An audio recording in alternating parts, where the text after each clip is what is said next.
another year of Halloween has come and gone. Doesn't really seem fair though. I usually hate this point of every year because my favorite holiday is now over and I have to wait another year for it to happen again. No, you know what? It's not over yet. Yeah, I'm gonna make one more review to cure my Halloween withdrawal. But what can I review that kinda relates to Halloween, but not really?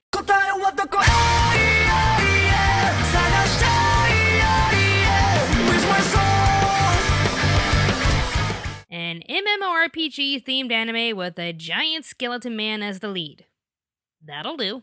Overlord, a series growing ever so in popularity, started off as a light novel series written by Kugane Maruyama back in 2010, and has published 12 volumes ever since 2012. The idea of this intriguing story prompted a manga adaptation by Satoshi Oshio featuring the art of Hugen Miyama, which was then serialized by Kadokawa Shoten's manga magazine Comp Ace from November 26, 2014. With its growing popularity, a 13-episode series was planned through the studio Madhouse and was released during the summer anime season of 2015, a year that was filled to the brim with amazing shows like Yurikuma Arashi, Gate, Maria the Virgin Witch, Death Parade, and of course One Punch Man. Yet still with all these amazing titles holding their place in popular mainstream media, Overlord still held its own as a well-known and highly praised franchise. What is it about this fantasy game story that makes it so unique? Well, let's just take a look at the story and see what it has to offer.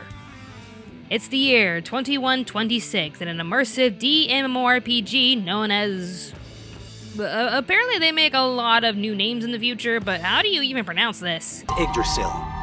Yeah, what he said. Well, this game that allows you to completely immerse yourself into its world is shutting down after 12 years of service. A highly skilled guildmaster named Momonga of the guild Ainzol Gon is staying in the game as long as he can before the game shuts down at midnight, and is saddened to see that he is the only one from his guild to be there during the game's final hours. Well, the clock strikes midnight and the game is over. But somehow, Momonga is still in the game. He thinks that the system shutdown is taking its sweet time, only to realize that his loyal NPC staff members are more interactive than usual. They can express more emotions, and he can actually touch them. He then realizes that he can't pull out of the game's menu and can't find anywhere to log out, so there can only be one conclusion. Momonga is now living in the world of... Yggdrasil. Yggdrasil, yeah. I'll get it one day. So as you can guess, this scenario sounds a bit familiar. A pro gamer trapped inside of his gaming world with no sign of logging out and won't be returning to his reality anytime soon. But better! Robin? Remind me again why I agreed to this. So while Overlord shares similar themes with other shows like Dot Hack, Log Horizon, and Sword Art Online, it's all in how they approach this theme that makes it unique. This isn't just a game that Momonga is trapped in, but an actual game that transformed into its own world, and Momonga seems to be the only one from his world to be a part of it. With this in mind, what does our protagonist do? He starts to investigate and prepare. First off, he investigates his staff and see if they can still function like they did in the game, or with some modifications. He then checks his powers to see if anything adjusted from the transition, while learning he can still communicate from anywhere using the same technique from the game. Once he has a full grasp of the situation and how to be in control, he then decides to investigate the new world in case there could be any threats against him, or even if there may be another player like him stuck in this world as well. With a lead like Momonga and how he's calculating his situation, I'm thoroughly impressed and highly interested. I couldn't stop watching because I wanted to see what else he could do in this new world. Everything still operates like a game, but it's all real now. There are still guilds to join, missions and quests that you can pick up depending on your rank, and even a rating system that still activates like it's a game, but inactive like it's real. This to me is very interesting, especially with a lead like Momonga. He loves the game and hated to see all of his achievements and hard work become lost in time when it was supposed to shut down, but now he is using what he has learned from the game to make his way through the world. At the same time, he is OP as hell. Because the game has become its own world, his achievements, unlockables, gold earnings, and powers have stayed as well. Instead of watching a show where the protagonist has to grow stronger, we have a leading character who starts off as a very powerful lord, but has to play it low or else he may not be able to get any information. It may even cause a scare amongst human NPCs. Plus, it really doesn't help when you're an undead lich elder, aka a giant skeleton man. Even with all of his advantages and the fact that he could possibly be the most powerful being in the world, he carefully plans his moves because he really wants to know everything about his new world,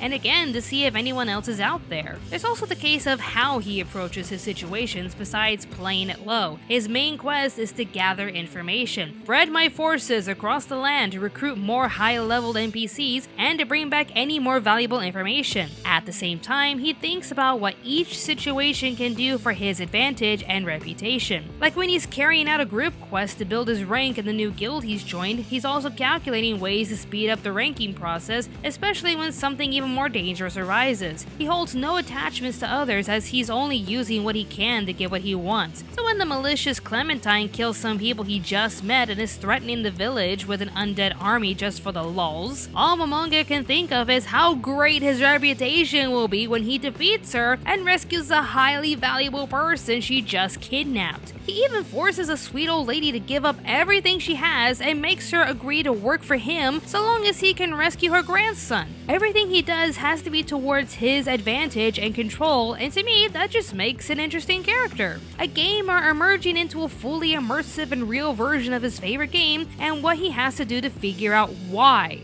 There's not much to say about his staff members, though, as they follow their programmings to the fullest. They all obey Momonga and will carry out his orders while praising him every hour on the hour. Albedo was just a riot since she was reprogrammed to be in love with Momonga, but it's not like he knew this was gonna happen. Keep in mind that the game was coming to an end and the player who created her was not there during the final hour, so he was just having some fun to his friend's expense. And now he has a powerful leader of the Guardians and possibly the most powerful NPC in the entire game desperately in love with him. On the outside, this could seem a bit demeaning and belittling her character, but keep in mind of the context. This only happened through a random joke, and now she is behaving in such a lovey-dovey way to the dismay of Momonga. Like, holy crap, I did not see this coming, and I kinda regret my decision. Keyword kinda, because this is kind of adorable. She is a program NPC turned real, and this is the result of it all. Yes, this comes off as a typical trope that contributes to the wonderful world of overpowered male gamer fantasies, but given the context, I really don't mind this. Plus, you could tell that using Albedo and even Shaltir sexually is far from Momonga's mind, as he still sees them as NPCs his friends created, characters that he shouldn't touch, but at the same time, he's on a quest to gather information and learn about his new world. So it's more like he wants to treat both women well and give them the respect they deserve as some of the most powerful NPCs in their new world.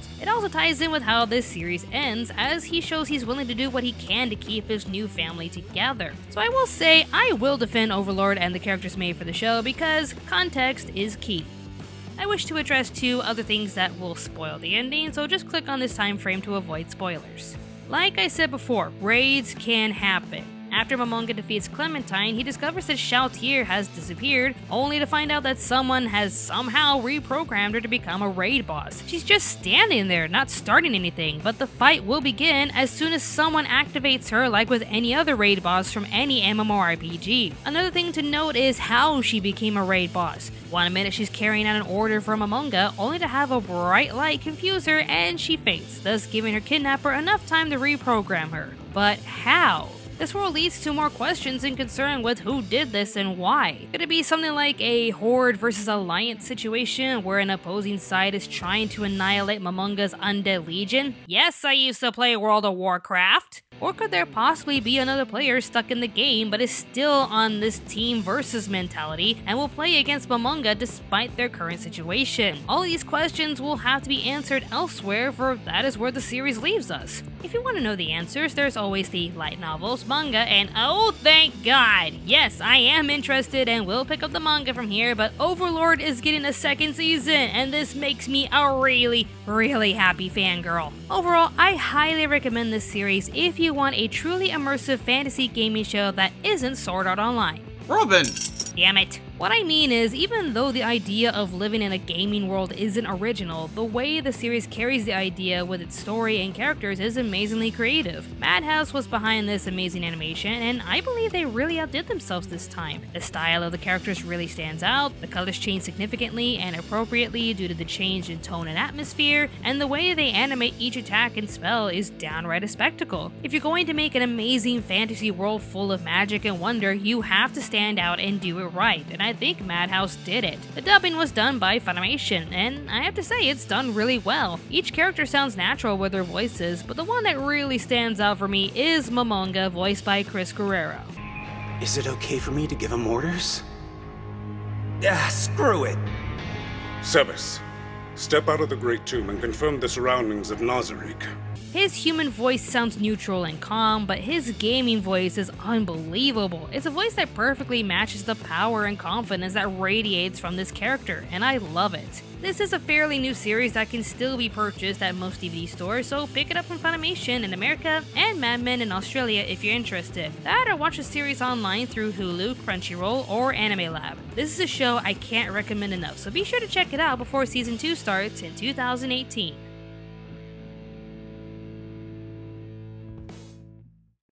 You hear the screeching of an owl, you hear the wind begin to howl. You know there's zombies on the prowl, and it's terror time again. It's the Mr. Skullhead Show, starring him, Mr. Skullhead. God, Morty, what a boring start to an adventure. Why don't we just go to Kentucky? Rick, this is a fantasy-type world with creatures and all sorts of fantasy things. We're going on a quest, okay? Can't wait. Oh, somewhere deep inside of these bones. Lightning bolt! Lightning bolt! Lightning bolt! Lightning bolt!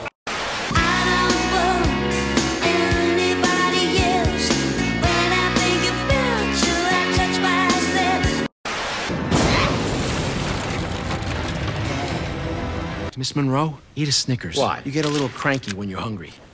Better? Much better. I have put a spell on you, and now you're gone. But don't you ever miss your old job? Miss commanding regimented forces of destructive power as we encircle the globe with our terrible iron fist of might, crushing down all the pathetic fools who dared stand before us, gorging our bellies on their cries for mercy. Not at all. Never miss it. My sons know what you did in the dark. So light 'em up, light 'em up, light 'em up, I'm on fire. Open his head. They're creepy and they're kooky, mysterious and spooky. They're all together ooky, the Addams Family.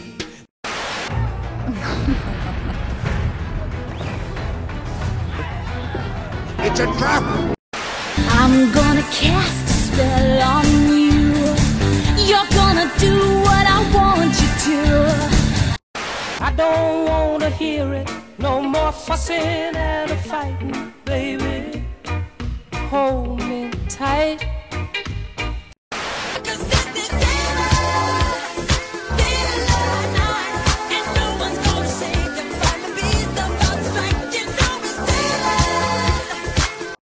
Thanks everybody for watching our review. If you wish to keep up to date with Anime America events, be sure to follow us on Facebook, Twitter, Instagram, and even Tumblr. If you want to support this channel, be sure to click on the notification bell to keep up with our video uploads, as well as liking this video and sharing it on any social media platform you choose. If you wish to support us financially, we have a Patreon page with numerous rewards to fit your budget, as well as sell posters on Store Envy and t-shirts on Teespring. Don't forget to subscribe to Anime America for more awesome reviews and top 10 lists. We also have a sister channel called Pop Spectrum, where we review anything in pop culture. Thanks again for watching, and stay tuned to Anime America.